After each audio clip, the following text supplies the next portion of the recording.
नमस्कार दोस्तों, मैं गणेश चौधरी एक बार पुनः मेरे इस चैनल पर आपका हार्दिक स्वागत है, हार्दिक अभिनंदन है।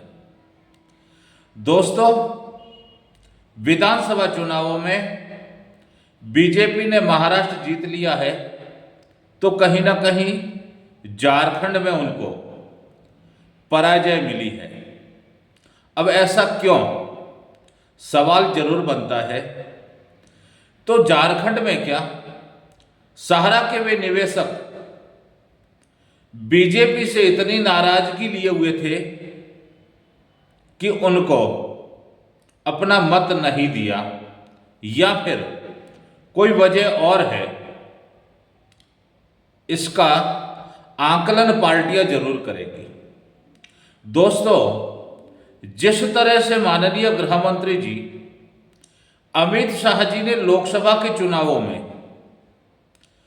उन 13 करोड़ निवेशकों से जो कहीं ना कहीं भुगतान नहीं होने के कारण पीड़ित थे, दर्द में थे, उनको दर्द को महसूस करते हुए लोकसभा के चुनावों में अमित शाह जी द्वारा कहा गया था कि सहारा का भुगतान, जिसमें चारों सोसाइटियां आती है, उन सब का भुगतान सहारा रिफंड पोर्टल के माध्यम से लगभग 45 दिनों के अंदर निवेशकर्ताओं के खाते में पहुंचा दिया जाएगा। लेकिन ऐसा संभव नहीं हो पाया। हालांकि गृह मंत्री अमित शाह जी ने अपने हाथों से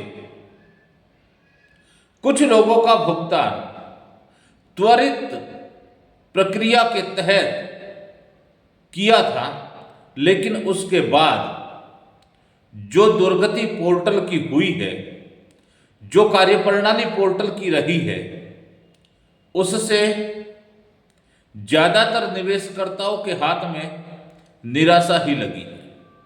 साथियों, इसी बात की नाराजगी क्या झारखंड में मतदाताओं ने दिखाई है?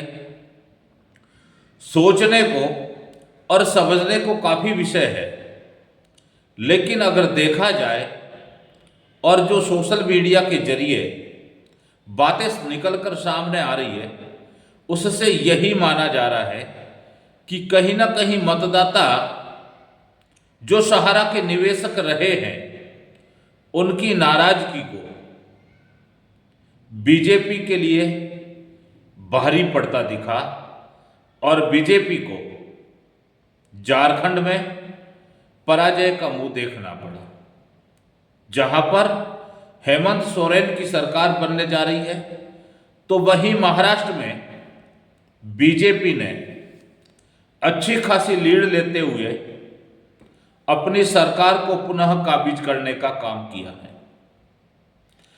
दोस्तों, आज सोशल मीडिया पर कुछ बातें होती दिखी कि सहारा के द्वारा माननीय सर्वोच्च न्यायालय में एक एफिडेविट दिया जा रहा है रियल एस्टेट और हाउसिंग के उन खातों का, जो कि कहीं ना कहीं, चाहे उसको री इन्वेस्ट कह दीजिए और या फिर उसको कन्वर्जन कह दीजिए, दूसरी योजनाओं में और दूसरी कंपनियों में ले जाया गया।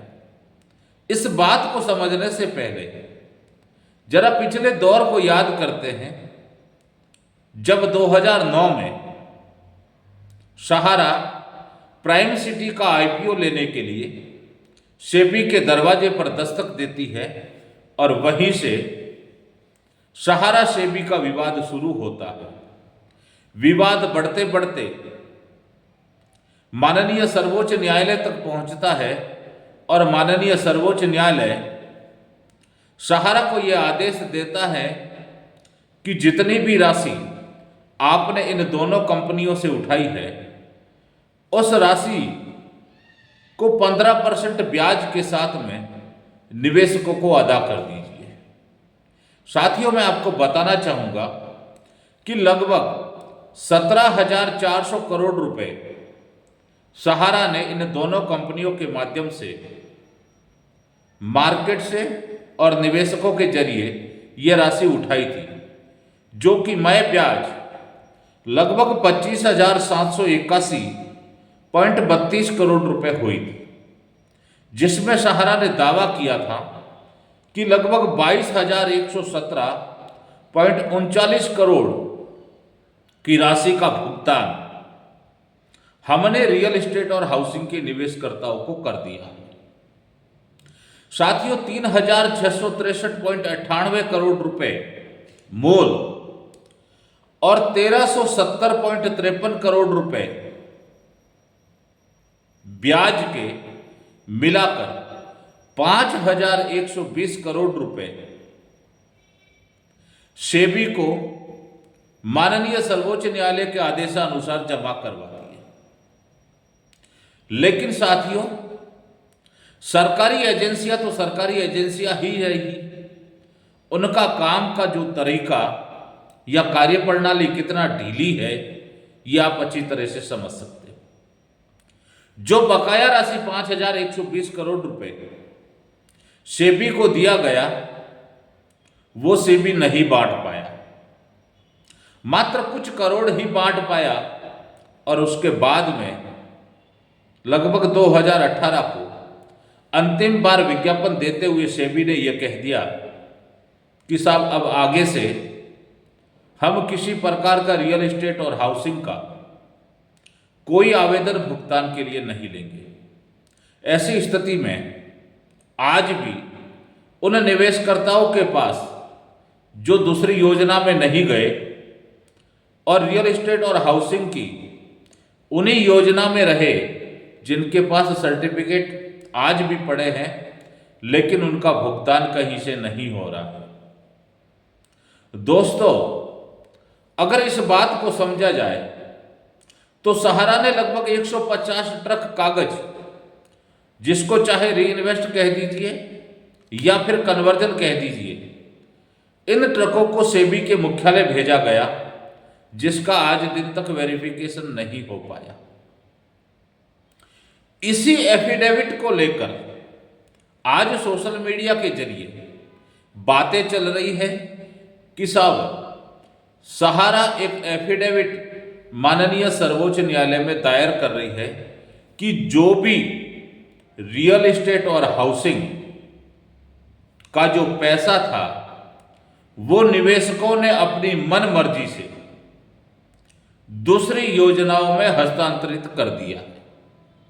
यानी कहीं ना कहीं वो ये साबित करने में लगे हैं कि सहारा ने कन्वर्जन जबरदस्ती नहीं किया, निवेशकर्ताओं की मन मर्जी से एक कंपनी से दूसरी कंपनी की योजनाओं में निवेशक चले गए और उनका निवेश उन योजनाओं में हो चला। साथियों, देखिए, सहारा की शुरू से एक बात जो हर मीटिंगों में बोला करते थे कि लाभांश का 35% सहारा स्वयं रखती है, 40% कार्यकर्ताओं के कल्याण में लगा दिया जाता है और 25% जो मुनाफे की राशि है वो सामाजिक कार्यों में खर्च की जाती है। तो ये लाभांश आखिर कहां गया? आज जो कार्यकर्ता कमीशन के मोहताज हो चुके हैं, उन्होंने अपना कमीशन कहीं ना कहीं री इन्वेस्ट करवा दिया है सहारा की उन योजनाओं में, क्योंकि उनको समय पर भुगतान नहीं मिल पाया। और ऐसी स्थिति में वो ही सरकारी नियामक आज उनसे आईटीआर की कॉपी मांग रहे हैं, आज उनसे बैंक स्टेटमेंट की कॉपी मांग रहे हैं। तो साथियों, वो कहां से दे पाएंगे?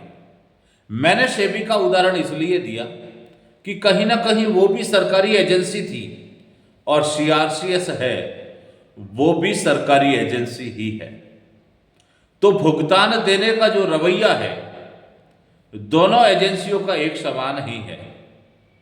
जिस तरह से पोर्टल पर डिफिशियंसियां मिल रही है, ठीक उसी तरह सेबी के पास पैसा होते हुए भी सेबी 5,120 करोड़ रुपए नहीं लौटा पाई। अब रही बात एफिडेविट की, तो सहारा यह कहीं ना कहीं साबित करने में लगी हुई है कि साहब हमने कन्वर्जन नहीं किया है।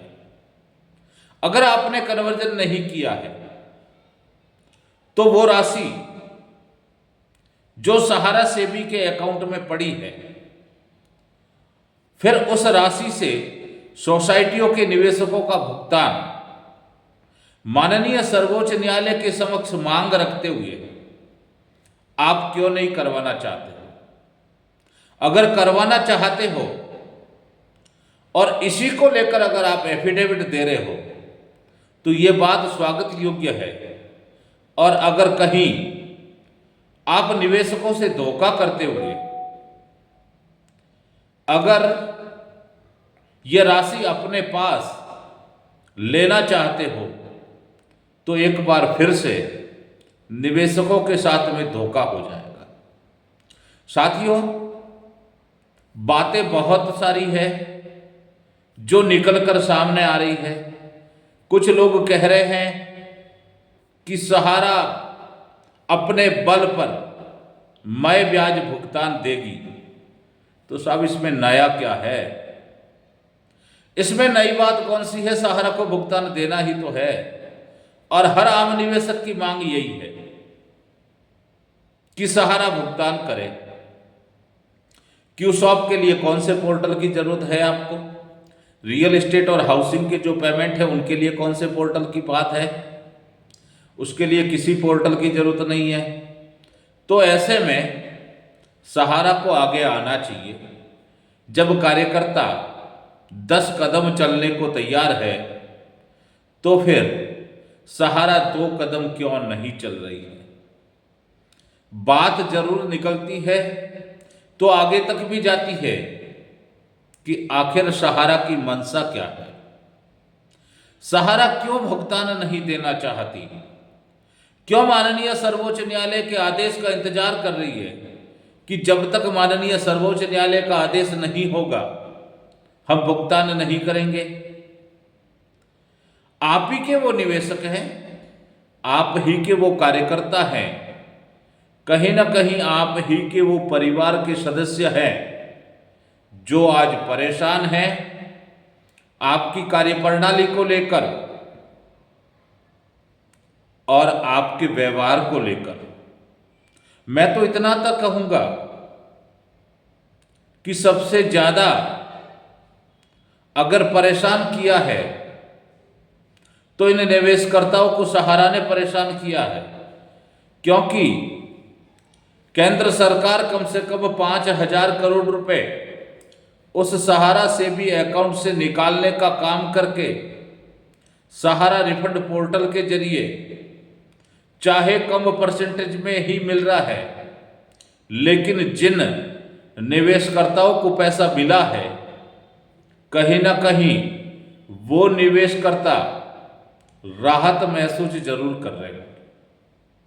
तो साथियों, आज वीडियो को लंबा नहीं करते हुए आज के लिए इतना ही। अगर वीडियो अच्छा लगे तो लाइक और शेयर कीजिएगा, साथ में चैनल को सब्सक्राइब कीजिएगा। धन्यवाद। Thank you.